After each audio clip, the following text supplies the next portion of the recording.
আসসালামু আলাইকুম সুপ্রিয় বন্ধুরা, সবাই কেমন আছেন? আশা করি সবাই ভালো আছেন। তো আমরা দেখতেই পারতেছি আজকে আমরা কি নিয়ে আলোচনা করব। আজকে আমরা হেটারোসেরাস্টিসিটি আর হেটারোস্ক্যারাস্টিসিটি যেভাবেই লিখি দুইটা বানানই ঠিক। এখানে অনেকে এ দিয়েও লিখে আবার। আচ্ছা, তো সি বা কে, হেটারোসেরাস্টিসিটি আর হেটারোস্ক্যারাস্টিসিটি। আচ্ছা, তা এগুলা আসলে আমরা যে ওএলএস অ্যাজাম্পশন গুলো পড়ছিলাম, অ্যাজাম্পশন গুলার ভায়োলেশন। আমরা অ্যাজাম্পশন অনেকগুলো পড়ছিলাম, এক একটা অ্যাজাম্পশন ভায়োলেশন করলে এক একটা সমস্যা দেখা দেয়। যেমন আমাদের অ্যাজাম্পশন ছিল যে ইন্ডিপেন্ডেন্ট ভেরিয়েবল গুলো পরস্পর স্বাধীন থাকবে, অর্থাৎ ইন্ডিপেন্ডেন্ট ভেরিয়েবল গুলো একটা উপর আরেকটার উপর নির্ভরশীল হবে না। কিন্তু যদি নির্ভরশীল হয় তাহলে আমরা দেখেছি যে মাল্টিকোলিনিয়ারিটি প্রবলেম দেখা দেয়। আমাদের কাছে আরেকটা অ্যাজাম্পশন ছিল যে এরর টার্মগুলোর ভেরিয়েন্স সবসময় কনস্ট্যান্ট থাকবে, সেম থাকবে, সেটা কে বলা হয় হোমোসেরাস্টিসিটি। এখন যদি এররের ভেরিয়েন্স যদি সবসময় কনস্ট্যান্ট না থাকে, চেঞ্জ হয়, তখন হোমোসেরাস্টিসিটি অ্যাজাম্পশনটা আর কন্টেইন করে না, তখন সেটা ভায়োলেট করে ফেলে, তখন হেটারোস্ক্যারাস্টিসিটি আর হেটারোসেরাস্টিসিটি প্রবলেম দেখা দেয়। তো আমরা দেখি প্রবলেমটা কি। Heteroserasticity in statistical term refers to the uneven variability of errors in a regression model. অর্থাৎ কি, রিগ্রেশন মডেলে আমার এরর গুলার আনইভেন ভেরিয়েবিলিটি হচ্ছে হেটারোসেরাস্টিসিটি। যেমন ধরেন আমরা যদি এক্সাম্পল দেই, একটা টেক্সট বুক এক্সাম্পল হচ্ছে সব জায়গায় ম্যাক্সিমাম জায়গায় দেখে। এদিকে যদি আমরা ইনকাম নেই আর এদিকে যদি আমরা কনজাম্পশন নেই,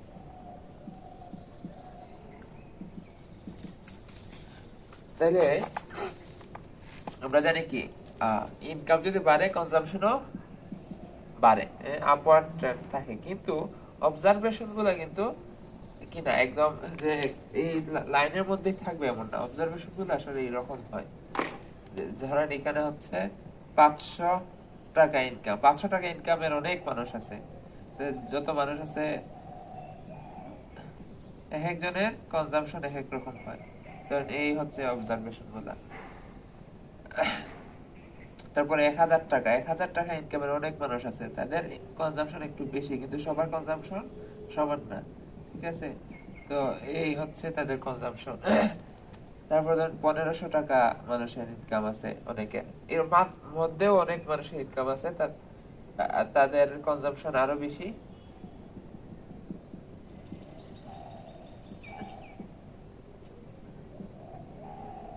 2000 টাকা হলে তাদের কনজাম্পশন আরো বেশি। এখন একটা জিনিস দেখেন, প্রত্যেকটা ইনকাম লেভেলে কনজাম্পশন, এভারেজ কনজাম্পশন কিন্তু বাড়তেছে, ঠিক আছে? দেখেন এইখানে এটার এভারেজ হচ্ছে এখানে, এটার এভারেজ এখানে, এটার এভারেজ এখানে, এটার এভারেজ এখানে। তো আমার রিগ্রেশন লাইনটা এই হবে। রিগ্রেশন লাইন এটা হইলেও একটা জিনিস আপনারা খেয়াল করেন, সেটা হচ্ছে এইখানের যে ভেরিয়েন্স, এররের ভেরিয়েন্স মানে কি, যে এখানে 500 টাকা ইনকাম যাদের, তাদের এভারেজ কনজাম্পশন ধরেন 700, তাইলে 700, কিন্তু সবার কনজাম্পশন কিন্তু 700 না, কারো 1000 আছে, কারো 300 আছে, 400 আছে। এই যে পার্থক্য 700 থেকে যে প্রত্যেকটা অবজারভেশনের দূরত্ব, এইগুলাকে বলা হয় এরর। তাই এইগুলাকে বলা হয় এরর। তো এখানে যদি আমরা এররের ডিস্ট্রিবিউশনটা দেখি, 500 টাকা ইনকামের মধ্যে যাদের কনজাম্পশন 700, এভারেজ 700, কনজাম্পশনও 700, তাদের এরর কত? 0। বলছে কি যে এইখানে অবজারভেশন গুলো সবচেয়ে বেশি থাকবে 700 টাকা। তারপরে দেখুন 600, 800 এরকম আছে না, একটু কম দূরত্বে বেশি থাকবে। আর যত বেশি দূরে যাব, ধরেন 300, এদিকে 1100, তত অবজারভেশন কমবে। অর্থাৎ এই যে মিন ভ্যালু, সেন্ট্রাল টেন্ডেন্সির দিকে ভ্যালু গুলো বেশি থাকবে এবং এগুলো ইভেনলি ডিস্ট্রিবিউট হবে। অর্থাৎ 500 টাকা ইনকাম ধরেন 100 জনের আছে, 100 জনের মধ্যে 700 টাকাই ধরেন আছে 20 জনের, তাহলে 80 জনের কি 700 টাকা না, কম বেশি আছে। 80 জনের মধ্যে ধরেন 40 জন থাকবে যাদের ইনকাম 700 চেয়ে বেশি, আর 40 জন থাকবে যাদের ইনকাম 700 চেয়ে কম। অর্থাৎ ইভেনলি ডিস্ট্রিবিউট হবে। এবং এই যে 700 থেকে কতটুক দূরে,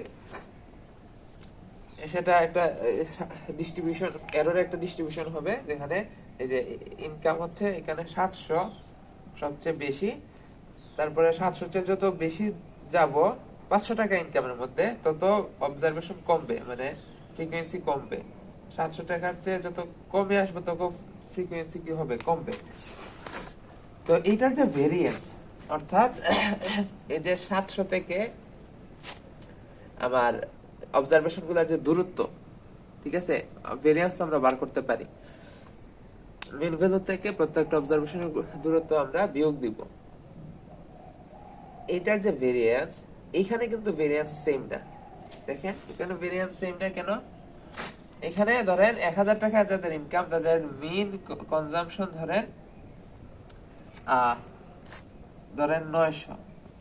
তাহলে ধরেন 100 জনের মানুষের ইনকাম আছে 1000, এর মধ্যে 20 জন মানুষের কনজাম্পশন ধরেন 900 আছে, আর 80 জনের হচ্ছে 900 না। এর মধ্যে ধরেন 40 জন 900 চেয়ে বেশি, 40 জন 900 চেয়ে কম। কিন্তু এখানে যে দূরত্ব সেটা আগের চেয়ে বেশি হবে। অর্থাৎ ধরেন এইখানে ধরেন 900 টাকা হইলেও কারো কারো কনজাম্পশন হবে 1500 টাকা পর্যন্ত, কারো কারো কনজাম্পশন এদিকে হবে 300-400 পর্যন্ত। তাহলে এখানে দেখেন, এখানে যে 900 থেকে দূরে যাওয়ার সম্ভাবনা আগেরটার থেকে কম, কারণ তার ইনকামে হচ্ছে 500। সে ভোগ করতে গেলে, জীবন ধারণ করার জন্য তো অন্তত 300 টাকা খরচ করতেই হবে। 300 নিচে তো যাওয়া সম্ভব না। তাইলে কি 700 থেকে 300 যদি আমরা বিয়োগ দিই, এরর কত হয়? 400। তাহলে 400 পর্যন্ত দূর যাওয়া সম্ভব এরর। কিন্তু যদি 1000 টাকা হয় ইনকাম, তখন কনজাম্পশন কত? কনজাম্পশন হচ্ছে 900। তখন 900 যদি, মানে এভারেজ কনজাম্পশন 900, কিন্তু 300 টাকা দিয়ে তো কেউ জীবন চালাইতে পারে 1000 টাকা ইনকাম হলেও। তাইলে এখানের মধ্যে 300 টাকা বা 350 টাকাও কনজাম্পশন আছে এমন মানুষ আছে। তাহলে 900 থেকে 350, এই ডিফারেন্সটা বেশি না? তো ইনকাম যত বাড়বো, মানুষের কাছে অপশন বেশি বেশি থাকবো। ধরেন যার 500 টাকা ইনকাম, তার তো 2000 টাকা কনজাম্পশন করার সুযোগ নাই। কিন্তু যার 2000 টাকা ইনকাম, তার কি করার সুযোগ আছে? তার 1500 টাকা, 1800 টাকা, 2200 টাকা কনজাম্পশন করার সুযোগ আছে, আবার 300-400 টাকা কনজাম্পশন করারও সুযোগ আছে। তাইলে তার কাছে অপশন অনেক বেশি। অর্থাৎ এইখানে 2000 টাকা মানুষের ইনকাম যদি 100 জনের মধ্যে 100 জনের হয়, তাহলে 100 জনের মধ্যে দেখা যাবে কিছু মানুষের কনজাম্পশন 500-600, কিছু মানুষের কনজাম্পশন 2000-2200। তাহলে এই যে 500-600 আর 2000-2200 মধ্যে পার্থক্য অনেক বেশি না? এই তো এররের পার্থক্য অনেক বেশি। কিন্তু যাদের ইনকাম 500, এদের 100 জন মানুষ আছে, তাদের মধ্যে সর্বোচ্চ কনজাম্পশন কত হইতে পারে? 500 টাকা ইনকাম করে 900 টাকা কনজাম্পশন করতে পারে, বা 1000 টাকা কনজাম্পশন করে ফেলতে পারে। আর সর্বনিম্ন 200-300 তো করতেই হইব। তাহলে 200-300 আর ধরেন এইদিকে 900, 300 আর 900 পার্থক্য কত? 600। তাহলে এখানে ভেরিয়েন্স, অর্থাৎ এররের ভেরিয়েন্স, এরর সর্বোচ্চ 600 পর্যন্ত বিস্তৃত। এই পার্থক্যই 500 টাকা ইনকামের যারা আছে তাদের মধ্যে কনজাম্পশনের পার্থক্য 600 টাকা হইতে পারে। কারো 600 বেশি, কারো 600 কম। কিন্তু 2000 টাকা যাদের ইনকাম, তাদের কনজাম্পশনের পার্থক্য অনেক হইতে পারে। 2000 টাকা যাদের ইনকাম, তারা 2200-2300 টাকা পর্যন্ত কনজিউম করতে পারে। মানে আমাদের ইনকামের চেয়ে অনেক সময় কনজাম্পশন বেশি হইতে পারে লোন টোন নিয়ে। তাহলে ধরেন 2000 টাকা যাদের ইনকাম, তাদের সর্বোচ্চ কনজাম্পশন 2500 হইতে পারে। কোন একজন মানুষ 2500 করছে। আর যাদের 2000 টাকা ইনকাম, তাদের সর্বনিম্ন কনজাম্পশন একজন মানুষের 500। তাহলে দেখেন এখানে পার্থক্য কত? 2500 আর 500, 2000। তাহলে এখানে ভেরিয়েন্সটা অনেক বেশি, অনেক দূর পর্যন্ত থাকতেছে। তো এটা কি বলা হয়? হেটারোস্ক্যারাস্টিসিটি। অর্থাৎ এই যে আমার প্রত্যেকটা ইনকাম লেভেলে আমাদের যে কনজাম্পশনের যে এরর, সেটা কি না? ফিক্সড না। এররের যে ভেরিয়েন্স ফিক্সড না। ভেরিয়েন্স ফিক্সড কখন হইতো? যদি এরকম হইতো, এদিকে ইনকাম, এদিকে কনজাম্পশন। যদি আমার অবজারভেশন গুলো ধরে, এই হচ্ছে আমার কি লাইন,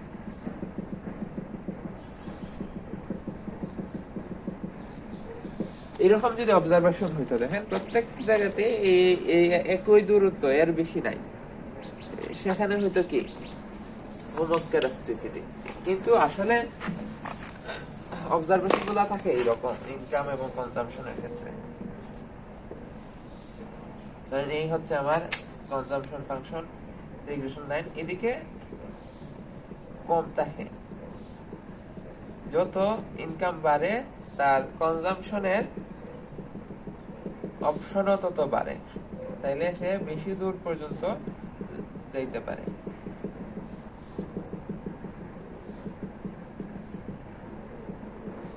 তাহলে এখানে যদি আমরা দেখি, দেখেন এখানে ভেরিয়েন্স অনেক কম, মানে এই যে মেইন ভ্যালু থেকে রিগ্রেশন লাইন থেকে দূরত্ব কম, যত বেশি দেখেছি দূরত্ব বেশি হওয়ার সম্ভাবনা বাড়তেছে, বেশি হইতেছে। তাহলে এখানে যে এররের ভেরিয়েন্স এটা কম, এখানে এররের ভেরিয়েন্স বেশি। তাহলে এই যে এররের ভেরিয়েন্সটা সেম থাকতেছে না, আমাদের অ্যাজাম্পশন হচ্ছে এরকম সেম থাকবে।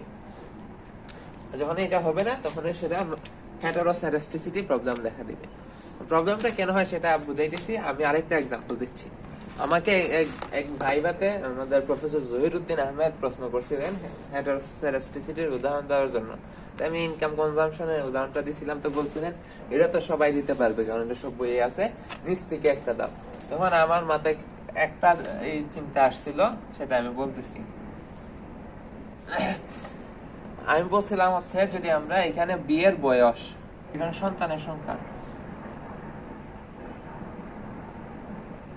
সন্তানের সংখ্যাকে যদি বিয়ের বয়সের উপর রিগ্রেশন করি, তাহলে আমার এখানে হেটারোসাইরাস্টিসিটি প্রবলেম দেখা দিবে।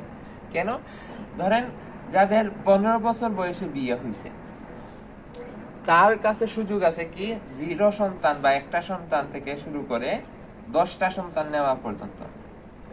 ধরেন 15 বছরে বিয়ে হয়েছে এমন মানুষ আছে বাংলাদেশে 1000 জন মানুষের মধ্যে 10টা বাচ্চা আছে, 10টা বাচ্চা পর্যন্ত আছে, 2-3 জনের 10টা বাচ্চা আছে, কিছু মানুষের 9টা বাচ্চা আছে, কিছু মানুষের 8টা, কিছু মানুষের 7টা, কিছু মানুষের 6টা, 5টা, 2টা, 1টা, হ্যাঁ এরকম আছে, থাকা সম্ভব। 15 বছর বয়সে যদি বিয়ে হয় তাহলে 2 বছর পর পরে যদি একজন আসে তাহলে 20 বছর লাগবে, 15 আর 20 হচ্ছে 35 বছর, এরপরে আরো জীবন থাকে, আরো বাচ্চা সম্ভব। তাহলে এখানে দেখেন ভেরিয়েন্স কি 10 পর্যন্ত সম্ভব পার্থক্য। যদি কেউ 25 বছর বয়সে বিয়ে করে, তার ক্ষেত্রে কিন্তু 10টা বাচ্চা নেওয়া একটু কঠিন, 10টা বাচ্চা পর্যন্ত যাওয়ার সম্ভাবনা কিছুটা কম। কারণ হচ্ছে 10টা বাচ্চা নিতে মোরলেস 20 বছর লাগবে, দেখলাম আমরা 2 বছর পরে গ্যাপ যদি ধরি, 20 বছর আর 25 বছর কত 45 বছর। তো ওই সময় 40 বছর পরে গিয়ে আর সাধারণত মানুষ বাচ্চা টাচ্চা নিতে চায় না। তো এখানে ধরেন 25 বছরে বিয়ে করছে এমন মানুষ আছে ধরেন বাংলাদেশে 2000। এই 2000 জন মানুষের মধ্যে সর্বোচ্চ ধরেন 8টা বাচ্চা আছে, 7টা আছে, কারো 6টা, এরকম। তারপরে ধরেন 35 বছর বয়সে বিয়ে করছে মানুষ, অনেকে আছে 35 বছর বয়সে বিয়ে করা মানে লেটে বিয়ে করা। এখন তারা কি এত বাচ্চা নিবে? কেউ, তারা বিয়ে করছে ভালো কথা, সর্বোচ্চ যাদের এক্সেপশনাল আছে বড় জোর 5-6টা পর্যন্ত যাইতে পারে, এর বেশি যাবে না তারা। যারা 45 বছর বয়সে বিয়ে করছে তাদের সর্বোচ্চ বাচ্চা ধরেন 3-4টা হবে, এর বেশি হবে না। যারা 55 বছর বয়সে বিয়ে করছে এরা তো একটা পাইলে আলহামদুলিল্লাহ, 1-2টা সর্বোচ্চ। তাহলে আমরা দেখতেছি কি বিয়ের বয়স যত বাড়তেছে তো আমাদের রিগ্রেশন তো এরকম হবে। দেরিতে বিয়ে করলে সন্তান সংখ্যা, গড় সন্তানের সংখ্যা কম হইব, স্বাভাবিক। কম বয়সে বিয়ে করলে সন্তানের সংখ্যা বেশি হইব, কারণ হচ্ছে আমার কাছে মোর টাইম আছে টু প্রডিউস চিলড্রেন। তো আমার এখানে কি আছে, তাহলে আমরা দেখতেছি এটা ডাউনওয়ার্ড স্লোপিং ট্রেন্ড, ঠিক আছে, কিন্তু যে ভেরিয়েন্সটা, এখানে ভেরিয়েন্স খুব বেশি, কারণ এখানে আমি 10টা থেকে 0 পর্যন্ত, যখন 25-এ গেলাম ভেরিয়েন্স কমে গেছে 8টার থেকে 0 পর্যন্ত, 35-এ গেলে আরো কমে গেছে 6টার থেকে 0, 45-এ আরো কমে গেছে ধরেন 3টা থেকে 0, 55 হচ্ছে 2টা 1টা আর 0। যদি আমি 65 বছরে বিয়ে করি তাহলে তো আলহামদুলিল্লাহ হয় একটা বাচ্চা হইব কোন রকম, নাইলে 0টা বাচ্চা হইতোই না, ভেরিয়েন্স আরো কম। তাহলে বয়স যত বাড়তেছে সন্তানের সংখ্যা কমতেছে, সাথে সাথে ভেরিয়েন্সও কমতেছে। তো ভেরিয়েন্সটা কি তারা ফিক্সড না, ভেরিয়েন্স কি সেম থাকতেছে না। আমাদের অ্যাজাম্পশন হচ্ছে যদি ডাউনওয়ার্ড স্লোপিং ও কোনো রিলেশন থাকে তাইলেও যে ভেরিয়েন্সটা কি থাকবে, সেম থাকবে, ভেরিয়েন্স সেম থাকবে। কিন্তু এখানে দেখতেছি ভেরিয়েন্স সেম না, এখানে কি হইতেছে ডাউনওয়ার্ড স্লোপ, প্রথমে ভেরিয়েন্স বেশি আর ধীরে ধীরে ভেরিয়েন্স কি হইতেছে, কমতেছে, ভেরিয়েন্স কমতেছে। ভেরিয়েন্স যেহেতু ফিক্সড না, তাহলে এটা কি হেটারোসাইরাস্টিসিটি। সমস্যা কি হয় হেটারোসাইরাস্টিসিটি থাকলে, সমস্যা কি হয় দেখেন। সমস্যার উৎপত্তি হচ্ছে এখানে। আমরা স্ট্যান্ডার্ড এররটা খুব গুরুত্বপূর্ণ আমাদের এস্টিমেশনে, কারণ হচ্ছে আমরা এটার সিগনিফিকেন্ট কিনা। ধরেন কোনো একটা স্ট্যান্ডার্ড এরর যদি কম হয়, অর্থাৎ এই যে যদি একদম ধরেন এটা একটা রিগ্রেশন লাইন, ম্যাক্সিমাম ভ্যালু এটার একদম কাছে, তাহলে এটার যে কোফিশিয়েন্টের মান আসবে সেটা অবশ্যই বেশি নির্ভরযোগ্য কম্পেয়ার টু ধরেন আরেকটা ফাংশন হচ্ছে এরকম, দুইটাই ধরেন হোমোস্ক্যাটাস্টিসিটি, এররের ভেরিয়েন্স সেম দুইটা, আমরা মডেল দেখতেছি।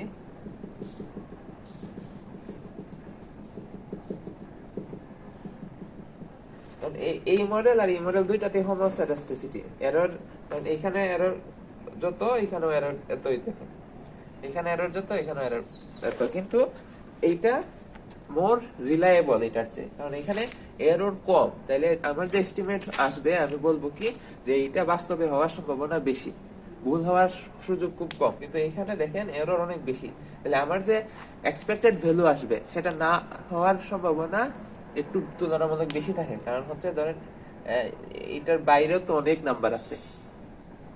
ঠিক আছে, এভারেজ হচ্ছে একটা, ধরেন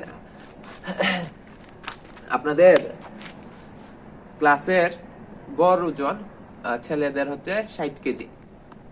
ঠিক আছে, এখন 60 কেজি হইলেও ধরেন মানুষের, এখন আপনি বললেন যে আমার ক্লাসের গড় ওজন 60 কেজি, তাহলে এখন সবাই তো ধরে নেওয়ার কোনো কারণই নাই যে সবার ওজনে 60 কেজি। তখন আমরা কি দেখি, ভেরিয়েন্স দেখি।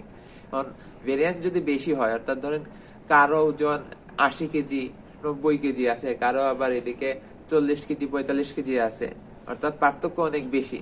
ভেরিয়েন্স যদি বেশি হয় তাহলে আমরা বলবো কি যে এভারেজ 60 কেজি, কিন্তু 60 কে কোনো একজন চোখ বন্ধ করে যদি একজন মানুষের নেই, তাহলে তার ওজন 60 কেজির আশেপাশে হওয়ার সম্ভাবনা তুলনামূলক কম কম্পেয়ার টু যদি আরেকটা ক্লাস থাকে যেখানেও গড় ওজন 60 কেজি, কিন্তু অধিকাংশ মানুষের ওজন ধরেন 62 63 65, এদিকে 55 থেকে 65-র ভিতর। তো ওই ক্লাসে যে কোনো চোখ বন্ধ করে যদি আমি কাউকে ধরি, তাহলে আমি বলতে পারবো তার ওজন 60-এর আশেপাশে।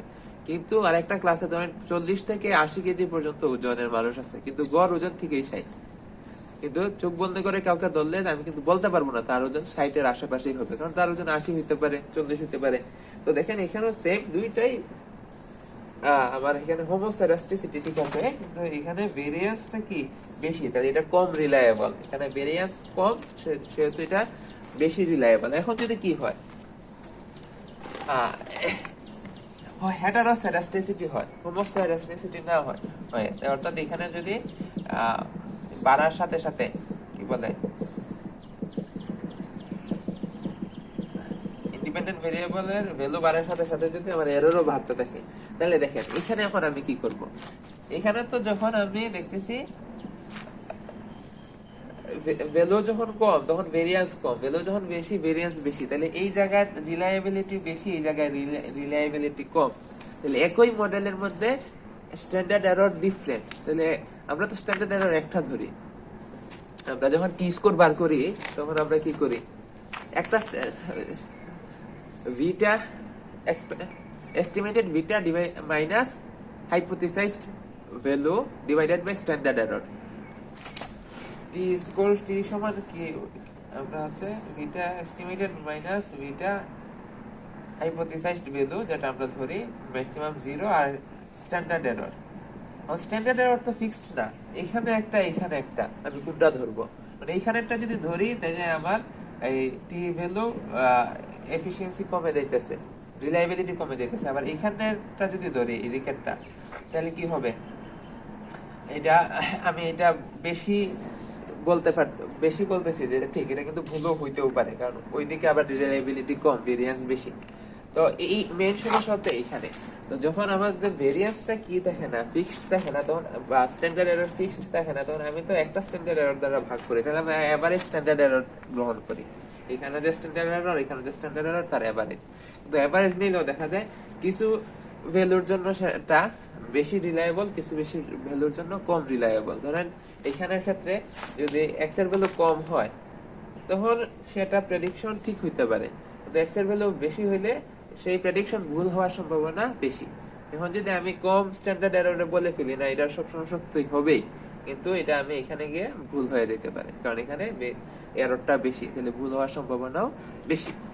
এখন আমরা কনসিকোয়েন্স দেখব। আমাদের যে কোফিশিয়েন্টের ভ্যালু আসবে, ভিটার ভ্যালু, সেটা অনেক সময় বায়াসড হয়ে যেতে পারে যদি হেটারোস্যাডাস্টিসিটি প্রবলেম থাকে। Heteroscedasticity can lead to biased coefficient estimates, making them less reliable and potentially causing incorrect conclusion about the relationship between variables.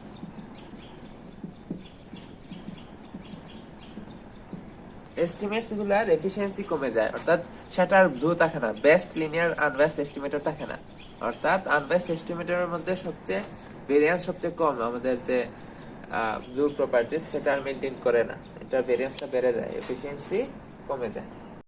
When heteroscedasticity is present, the OLS are not longer the blue.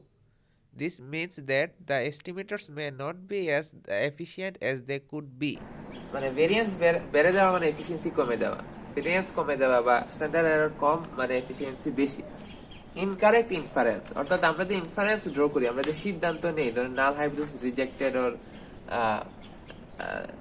Null hypothesis can not be rejected, তো এই যে একটা সিদ্ধান্ত নিলাম, inference draw করলাম, সেটা অনেক সময় ভুল হয়ে যেতে পারে, কারণ আমরা দেখছি সব জায়গায় কিনা স্ট্যান্ডার্ড এরর সেম না, ঠিক আছে? তো কিছু ভ্যালুর জন্য সেটা সত্য হইতে পারে, কিছু ভ্যালুর জন্য সেটা ভুল হয়ে যেতে পারে।